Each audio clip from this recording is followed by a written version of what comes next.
भाषेनं पळून वता. जर गुणान श्रीमंत असल्यारी पैश असल्यार वैकेच तो नेला पाय लावून घेऊन वता आणि बुद्धी कितलेही शिक्षण घेतल्यार वैकेची गौरवपूर्वक जाऊन येद्रा मनशागे उलयता.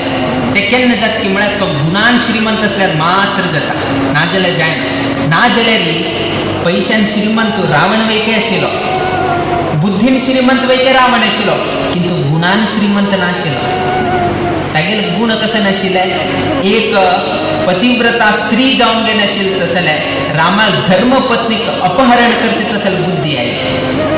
पूण तो गुणान श्रीमंत नाशिल्लो. पयश बरे आशिल्ले तागेले, लंका पट्टण आशिल्ले, भांगराचे रावळार म्हणटा आशिल्ले आमी सोन्याची लंका म्हणटाची. भांगरा लंका पैशान श्रीमंत आशिल्लो, बुद्धीन वैके श्रीमंत आशिल्लो. तो एक ब्राह्मण तो आशिल्लो असेल काही नाही. रावण वैके एक ब्राह्मण आणि तितलेची संस्कृत विद्वान आशिल्लो. जर तुम्ही एक खंय तरी आयकल उरतले ते एक ढमट ढमट ढमट निनाद ते एक श्लोक तुम्ही आयकल उरतले ते विरचित केलं कोणे? ॲक्च्युली रावण.